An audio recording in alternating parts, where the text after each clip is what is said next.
ಎಲ್ರಿಗೂ ನಮಸ್ಕಾರ. ನಮ್ಮ ಅಡುಗೆ ಚಾನೆಲ್ಗೆ ಸ್ವಾಗತ. ಇವತ್ತಿನ ವಿಶೇಷ ಕೇವಲ ಒಂದೇ ಪದಾರ್ಥನ ಉಪಯೋಗ ಮಾಡಿ ಮೃದುವಾಗಿರೋ ದೋಸೆ ರೆಸಿಪಿ ಕೇವಲ 2 ನಿಮಿಷದಲ್ಲಿ ಕೂಡ ಮಾಡ್ಕೋಬೋದು. ಮೊದಲನೇ ಸ್ಟೆಪ್ಪಲ್ಲಿ ಪಾತ್ರೆ ತಗೊಂಡಿದ್ದೀನಿ. 1 ಗ್ಲಾಸಷ್ಟು ಚಿರೋಟಿ ರವೆ ಅಥವಾ ಸುಮಾರು 1/4 kg ಸಣ್ಣ ರವೆನ ಉಪಯೋಗ ಮಾಡಿದ್ರೆ ಒಳ್ಳೆಯದು. ರುಬ್ಕೊಳ್ಳೋ ಅವಶ್ಯಕತೆ ಬರೋದಿಲ್ಲ. ಅರ್ಧ ಗ್ಲಾಸಷ್ಟು ಹುಳಿ ಮೊಸರು, ಅರ್ಧ ಗ್ಲಾಸಷ್ಟು ನೀರು ಕಲಿಸ್ಕೋಬೇಕು. ಮನೇಲಿ ಚಿರೋಟಿ ರವೆ ಇಲ್ಲ, ಉಪ್ಪಿಟ್ಟು ರವೆ ಇದ್ದರೆ ಉಪ್ಪಿಟ್ಟು ರವೆನ ನುಣ್ಣಗೆ ಪುಡಿ ಮಾಡಿ ಉಪಯೋಗ ಮಾಡ್ಬೋದು, ಅಥವಾ ರವೆನ ಮೊಸರಕ್ಕೆ ಕಲಿಸ್ಕೊಂಡ್ಮೇಲೆ ಕೂಡ ನುಣ್ಣಗೆ ರುಬ್ಕೋಬೋದು. 2 ಆಪ್ಷನ್ ಇದೆ.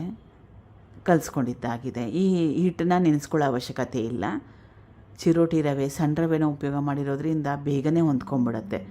ಹಿಟ್ಟನ್ನ ರೆಸ್ಟ್ ಮಾಡೋ ಅವಶ್ಯಕತೆ ಏನಿಲ್ಲ. ರುಚಿಗೆ ತಕ್ಕಷ್ಟು ಉಪ್ಪು, ಸ್ವಲ್ಪ ಈನೋ ಪೌಡರ್ ಅಥವಾ ಅಡುಗೆ ಸೋಡಾ ಆಪ್ಷನಲ್ ಆಗಿ ಇಟ್ಕೊಳ್ಳಿ. ಇಷ್ಟ ಇದ್ದರೆ ಹಾಕ್ಕೊಳ್ಳಿ, ಇಷ್ಟ ಇಲ್ಲ ಅಂದರೆ ಹಾಕ್ಕೊಳ್ಳಿಲ್ಲ ಅಂದ್ರೂ ಪರವಾಗಿಲ್ಲ. 1 ಟೇಬಲ್ ಸ್ಪೂನಷ್ಟು ಎಣ್ಣೆ ಹಾಕ್ಕೊಳ್ಳೋದ್ರಿಂದ ದೋಸೆ ಕ್ರಿಸ್ಪಿ ಬರುತ್ತೆ. ತೇವಾಂಶ ಕೂಡ ಮಾಯಿಶ್ಚರ್ ಕೂಡ ದೋಸೆಯಲ್ಲಿ ಚೆನ್ನಾಗಿರುತ್ತೆ. ಕಲಿಸ್ಕೋಬೇಕು ಮತ್ತೊಮ್ಮೆ ಚೆನ್ನಾಗಿ. ಮೊದಲೇ ಹೇಳ್ದಂಗೆ ಹಿಟ್ಟನ್ನ ರೆಸ್ಟ್ ಮಾಡೋ ಅವಶ್ಯಕತೆ ಇಲ್ಲ. ದೋಸೆನ ತಕ್ಷಣವೇ ಇಮ್ಮಿಡಿಯೇಟಾಗಿ ಮಾಡ್ಕೋಬೋದು. ಹೆಂಚನ್ನ ಮೊದಲೇ ಕಾಯಕ್ಕೆ ಇಟ್ಕೊಂಡಿದ್ದೆ. ಹೆಂಚು ಚೆನ್ನಾಗಿ ಕಾತಿದೆ. ಮೊದಲನೇ ದೋಸೆ ಈರುಳ್ಳಿ ದೋಸೆ ಮಾಡ್ತಾಯಿದ್ದೀನಿ. ಎಣ್ಣೆ ಹಾಕ್ಕೋಬೋದು, ಹಾಕ್ಕೊಳ್ದೆ ಕೂಡ ಮಾಡ್ಕೋಬೋದು. ಮುಚ್ಚಿಟ್ರೆ ಒಳ್ಳೆಯದು. 2 ಕಡೆ ಚೆನ್ನಾಗಿ ಬೇಯಿಸ್ಕೋಬೇಕು. ಇದು ಈರುಳ್ಳಿ ದೋಸೆ, ಅದಕ್ಕೋಸ್ಕರ ಈಗಿದಾಗಿದೆ.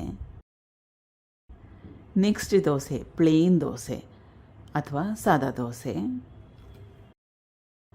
ಇದು ಪ್ಲೇನ್ ಆಗಿರೋ ದೋಸೆ, ಅದಕ್ಕೋಸ್ಕರ ಒಂದೇ ಕಡೆ ಬೇಯಿಸ್ಕೊಂಡ್ರೆ ಸಾಕಾಗುತ್ತೆ.